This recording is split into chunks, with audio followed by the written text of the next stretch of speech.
Pesquisadores descobriram após décadas de estudos que um vasto reservatório de água suficiente para encher os oceanos da Terra 3 vezes pode estar escondido quilômetros abaixo da superfície. A descoberta indica que a água da Terra pode ter vindo do seu interior e foi levada à superfície pela atividade tectônica. A Bíblia já dizia isso há muito tempo. Por que não acreditaram nela? Ao invés disso, criaram hipóteses mirabolantes, dizendo que os oceanos foram formados por rochas de gelo que vieram do espaço.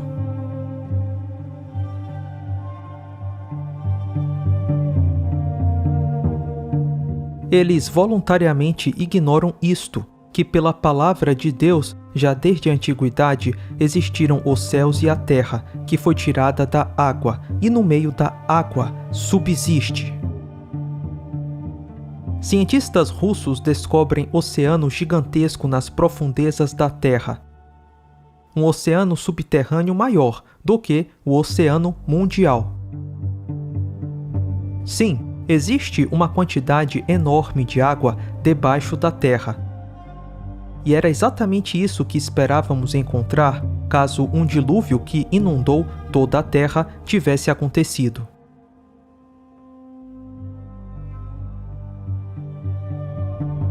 A Terra abriu, deve ter sofrido um rasgão imenso e isso formou placas de rocha por toda a Terra.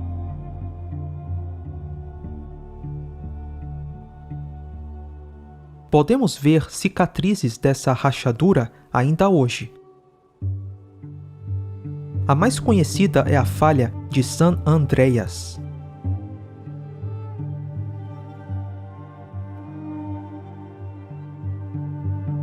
A Terra foi rachada em placas de rocha, e essas placas ainda se movimentam nos dias de hoje.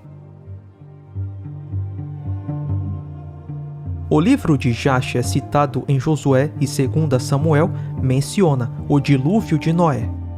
E naquele dia o Senhor fez tremer toda a terra, e o sol escureceu, e as fundações do mundo se enfureceram, e toda a terra foi movida violentamente. E o relâmpago flamejou, e o trovão rugiu, e todas as fontes da terra foram abertas, como nunca antes conhecidas pelos habitantes. E Deus fez esse ato poderoso a fim de aterrorizar os filhos dos homens, para que não houvesse mais mal sobre a terra.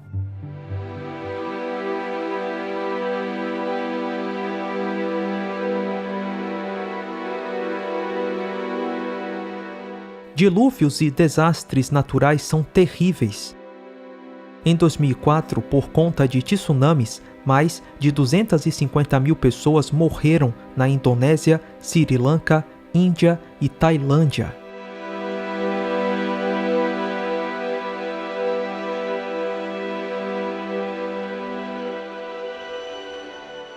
Essa tragédia recente não foi nada comparada com o dilúvio de Noé. Antes da catástrofe do dilúvio, a Terra tinha um único continente. Chamamos isso de Pangeia. Quando as águas do dilúvio subiram, esse único continente foi literalmente rasgado, dando origem aos continentes que conhecemos hoje.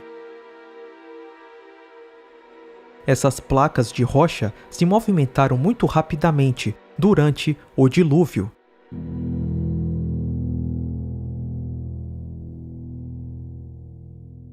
E quando a Terra se movimenta, ocorrem terremotos, tsunamis e vulcanismo. Uma verdadeira catástrofe.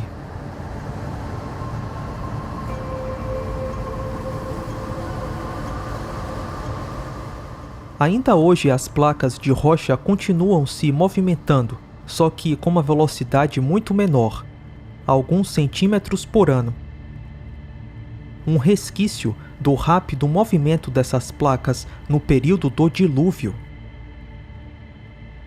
O Dr. Walter Braun, PhD em Engenharia Mecânica, tem uma teoria muito interessante sobre tudo isso. a teoria das hidroplacas. A era pré-diluviana provavelmente era constituída de um enorme supercontinente contendo uma vegetação viçosa, mares, rios e pequenas montanhas.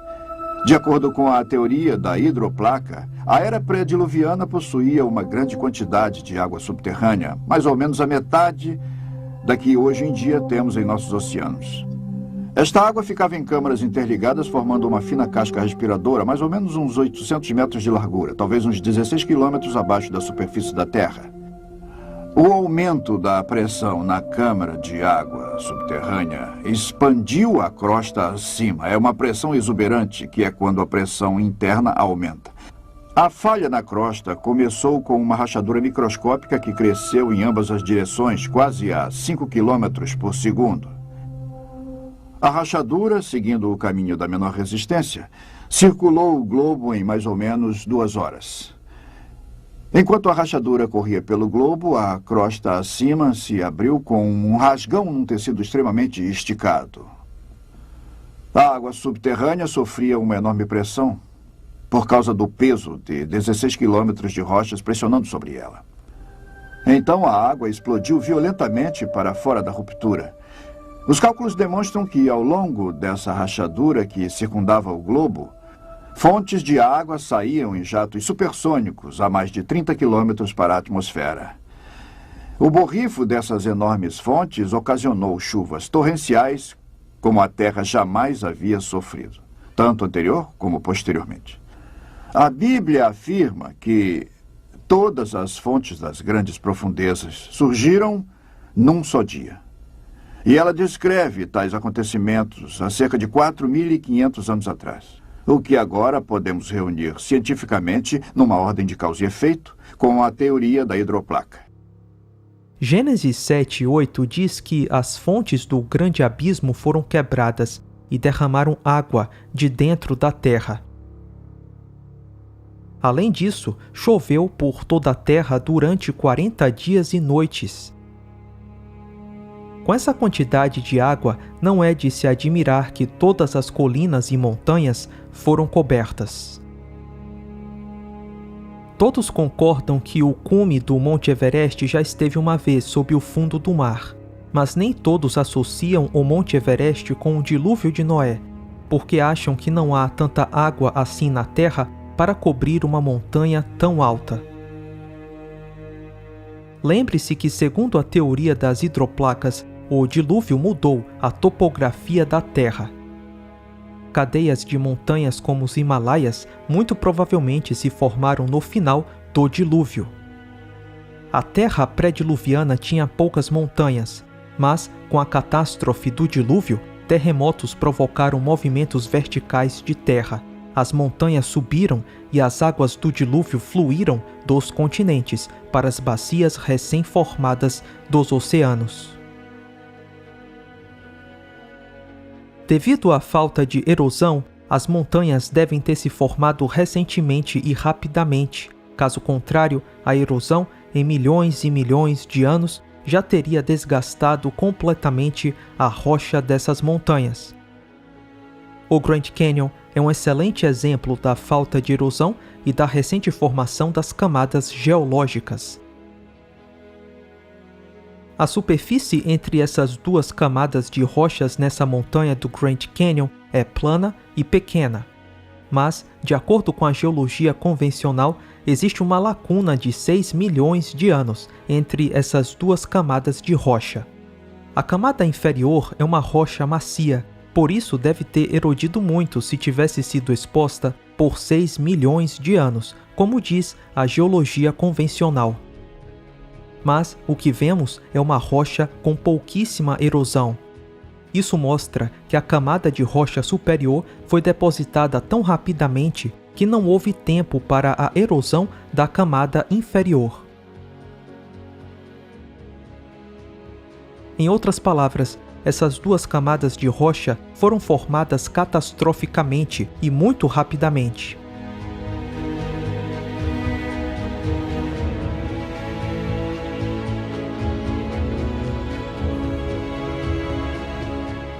Além da falta de erosão de rochas com supostos milhões e milhões de anos, existem também rochas literalmente dobradas.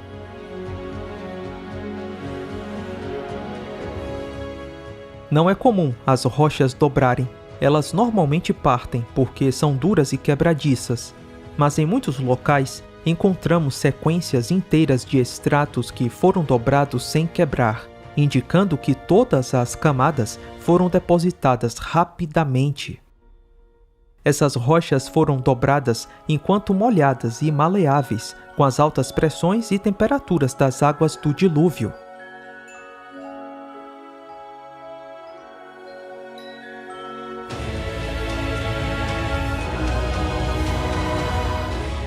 Essas rochas endureceram depois do dilúvio. Rock is brittle. It doesn't bend very easily. If you try and bend it, it breaks. Now, granted, on a big scale, you might be able to get some pretty big bends out of a large rock. But these bends are tight and close, and you can walk from one end of them to the other. This type of bend and folding without breaking brittle rock means that maybe it wasn't brittle rock at the time of its formation.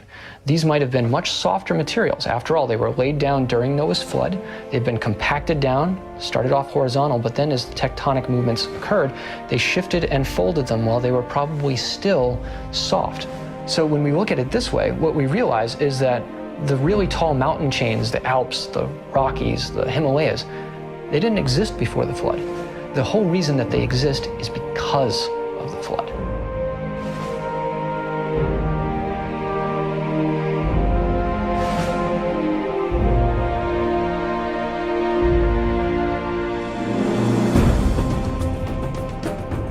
So basically, when we look at the geology of the Earth, we find that present processes do not explain what we see. Rather, what we see points to catastrophic processes in the past, and when we think about what those could be, it fits exactly with the account in Genesis of Noah's flood, which destroyed the whole Earth. The flood wipes away millions of years from the geological record. Those millions of years are necessary for evolution to occur. No millions of years, no evolution. Com o dilúvio de Noé, os bilhões e bilhões de anos da história da Terra desaparecem.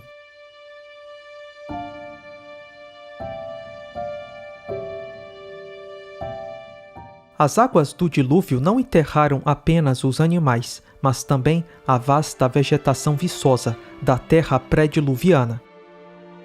O sepultamento dessa quantidade enorme de vegetação da terra pré-diluviana foi rápido. As águas do dilúvio, com altas pressões e temperaturas envolvidas, formaram o carvão e o petróleo que temos hoje na Terra. Cientistas na década de 80 conseguiram criar carvão artificial, apenas submetendo a matéria orgânica a altas pressões e temperatura.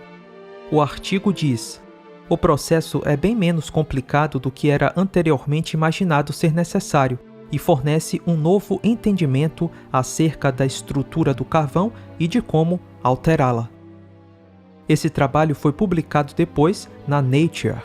O artigo da Nature diz: o Innas e seus colegas do Laboratório Nacional Argonne levaram menos de um ano para preparar um carvão sintético inteiramente caracterizado. O material que produziram não pode ser distinguido do carvão verdadeiro. Em menos de um ano, um carvão sintético que não pode ser diferenciado do natural foi produzido.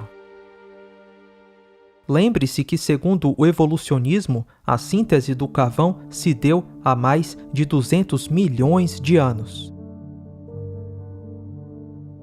Já sabemos que o carvão pode ser produzido muito rapidamente, sob certas condições de temperatura e pressão.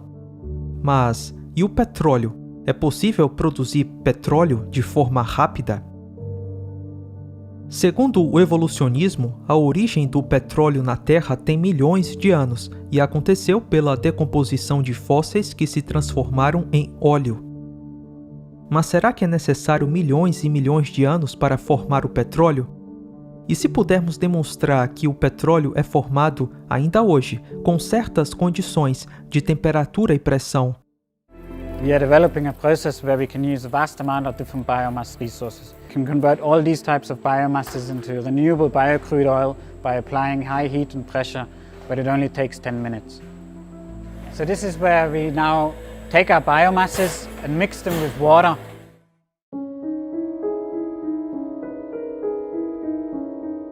Todas as experiências mostraram que só foi possível formar petróleo sintético quando a água muito quente foi introduzida. Além disso, existe evidência de formação natural de petróleo acontecendo agora. No Golfo da Califórnia, a uma profundidade de 2.000 metros do nível da água, existe um depósito de sedimentos orgânicos. Abaixo do depósito, a água superaquecida está sendo pressionada para cima.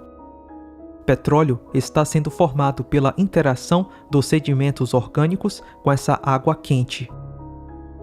Esse petróleo hidrotérmico não pode ser diferenciado do petróleo cru retirado de poços perfurados. A questão é, a origem do petróleo ao redor de todo o mundo pode ser explicada por um processo termal de água quente similar ao que acontece no Golfo da Califórnia. É concebível que um grande dilúvio mundial tenha sido essencial na produção das enormes reservas de petróleo do Oriente Médio e de outras partes do mundo. A vasta quantidade de vegetação coberta pelas águas do dilúvio, misturada a uma água superaquecida, poderia formar petróleo nos volumes que vemos atualmente.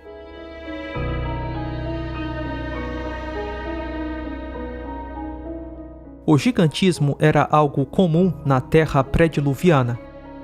Libélulas fósseis com uma envergadura de quase 1 metro foram descobertas, e seria um acidente terrível se elas colidissem em seu para-brisa.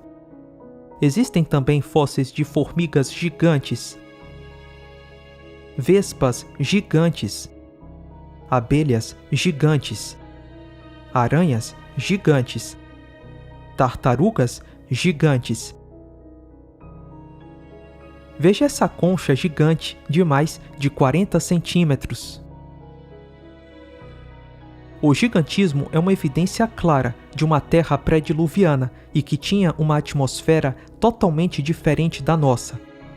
Essa atmosfera e a maior proteção que a Terra pré-diluviana tinha da radiação do espaço permitiu que os animais crescessem tanto ao ponto de serem gigantes.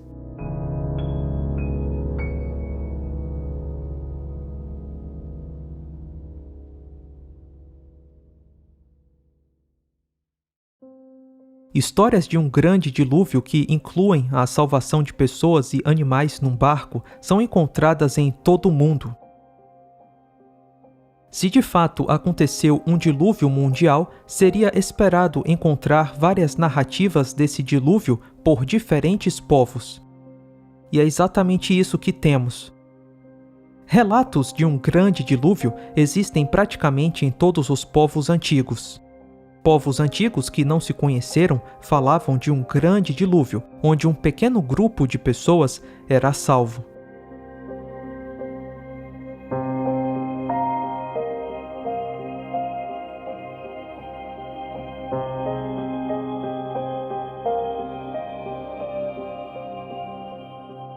Existem mais de 270 relatos de diferentes culturas ao redor do mundo sobre um dilúvio.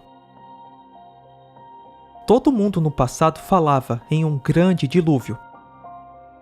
Por quê? Porque de fato aconteceu.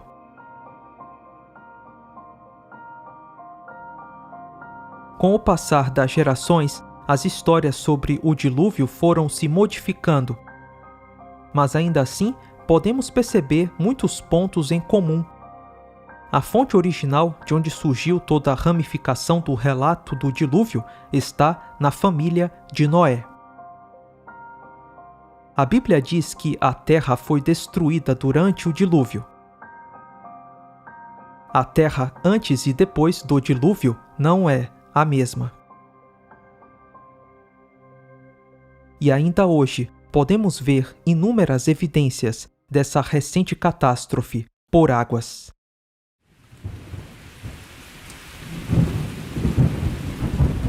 No mais, fique com a promessa.